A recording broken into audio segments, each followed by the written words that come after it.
തിരുവനന്തപുരം ജില്ലയിൽ പൂങ്കുളത്താണുള്ളത്. ഇവിടെ നമുക്ക് കിട്ടിയ ഒരു ചലഞ്ച് എന്ന് പറഞ്ഞാൽ ഒരു കങ്കൽ ജർമ്മൻ ക്രോസ് ആണ് അവർ പറഞ്ഞത്. ആ ഡോഗിനെ ഒരു ഓപ്പൺ രീതിയിൽ തന്നെ കെട്ടിയിട്ടുണ്ട്. അത് കെട്ടിയിട്ടേക്കോ ഈ കുറയ്ക്കുന്ന ആളല്ല അവനെ നമുക്കൊരു ചലഞ്ച് കിട്ടിയിട്ടുണ്ട്. അപ്പോൾ അതിനടിക്കേണ്ടി വന്നേ മോനെ. ചലഞ്ചിന്റെ ഡോഗ് ഏതായിരുന്നു? അതിന്റെ ക്രോസ് ആണ് മച്ചാൻ എനിക്ക് ചലഞ്ച് തന്നെ. ഓക്കെ, അപ്പം ചലഞ്ച് ചെയ്യാലോ നമുക്ക്. ചലഞ്ച് ചെയ്യാൻ ചേട്ടാ. പിന്നെ വേറൊരു കാര്യം, വേറെ മുമ്പ് ഒരു വീഡിയോ കണ്ടായിരുന്നു, പട്ടി എങ്ങനെ തൂക്കി പിടിച്ചു. അതേപോലെ ഒന്നും പറ്റൂല. ചേട്ടനെ മാന്യമായിട്ടുള്ള രീതിക്ക് അഴിക്കാൻ പറ്റുമെങ്കിൽ അഴിച്ച് ചലഞ്ച് ചെയ്യാം. ഓപ്പൺ ചലഞ്ച് ചെയ്യണം. ഓപ്പൺ അങ്ങനെ പറയാൻ കാരണം അത് ആ ഒരു വീഡിയോ കണ്ടപ്പം അതൊരു വിഷമം തോന്നി. അതങ്ങനെ ആരെ കൊണ്ട് അങ്ങനെ ചെയ്യാൻ പറ്റും.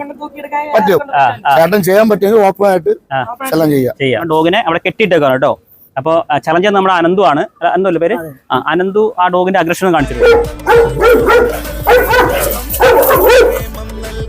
ഇതാണ് പട്ടി, ഇതാണ് ഡോഗ്. ചേട്ടന് പറ്റുമെങ്കിൽ മാന്യമായിട്ടുള്ള രീതിക്ക് അഴിച്ചു.